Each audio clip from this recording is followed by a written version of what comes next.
Bienvenue sur Azimut, le podcast de l'orientation proposé par les spécialistes des études supérieures. Vous écoutez un épisode sur le thème Parcoursup. Dans cet épisode, nous abordons la rubrique « Mes activités centres d'intérêt » dans Parcoursup. Nous allons vous proposer quelques conseils sur la manière la plus adaptée de remplir la rubrique « Mes activités centres d'intérêt » dans Parcoursup. Il est important de préciser que cette rubrique, qui s'affiche rapidement dans votre processus d'inscription Parcoursup, peut être modifiée à tout moment avant la date de finalisation des candidatures Parcoursup. Pensez donc à bien cliquer sur « J'enregistre » en bas de page dès que vous travaillez pour la compléter. Ainsi, cela vous permettra de remplir cette partie progressivement et vos écrits seront conservés et vous pourrez les modifier dès que vous le souhaitez. Vous pouvez également noter ce qui est attendu et ensuite rédiger ces parties sur un document à part pour les coller ensuite dans le formulaire de Parcoursup. La rubrique « Mes activités » se divise en 4 sous-parties pour lesquelles vous remplirez donc 4 espaces dédiés de 1500 caractères maximum. Vous avez donc 4 opportunités de mettre en avant votre parcours. La première sous-partie doit vous permettre de relater vos expériences d'encadrement et d'animation. Ainsi, tout encadrement ou accompagnement dans le cadre de votre lycée, de votre club sportif, comme par exemple l'encadrement des plus jeunes enfants, ou alors dans le cadre d'un mouvement de jeunesse tel que le scoutisme, tous sont à relater de manière précise. Si vous avez récemment obtenu ou alors vous êtes en train de passer le BAFA, il faut également le mentionner. Les gardes d'enfants peuvent être citées si elles sont régulières. La seconde sous-partie porte sur votre engagement citoyen ou action de bénévolat réalisée.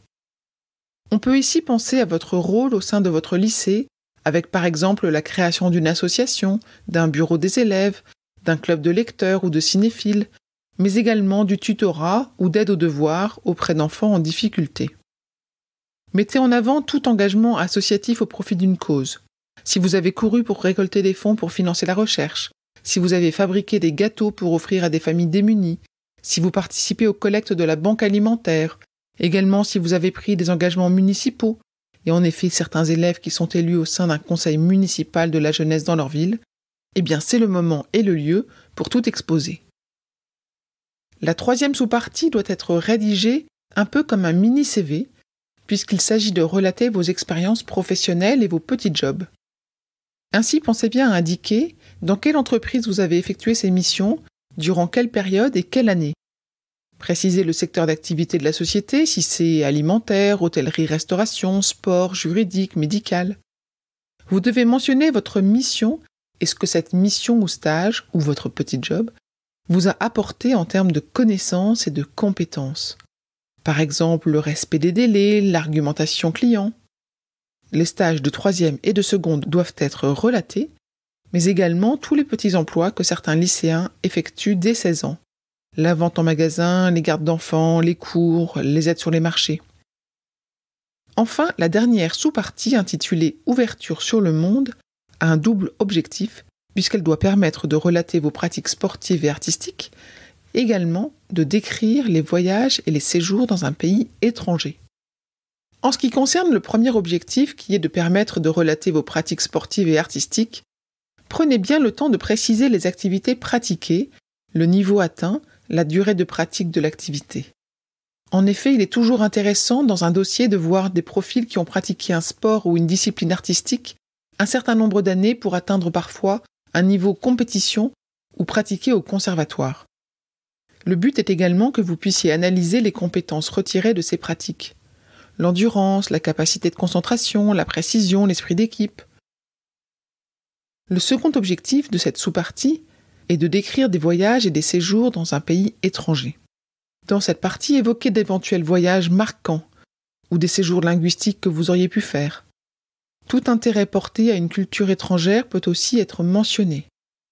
Là, on pense par exemple au Japon avec les mangas, mais il y a également certains élèves qui sont passionnés de mythologie grecque et qui ont eu la chance de se rendre dans ce pays.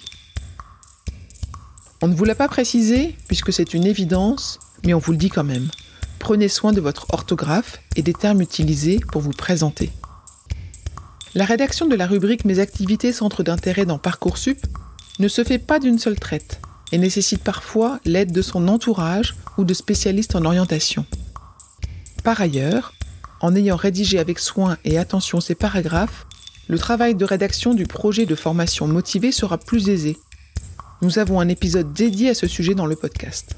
Et si Parcoursup vous intéresse ou vous préoccupe, retrouvez beaucoup d'autres épisodes sur ce thème dans ce podcast. Cet épisode est terminé. À bientôt sur Azimut.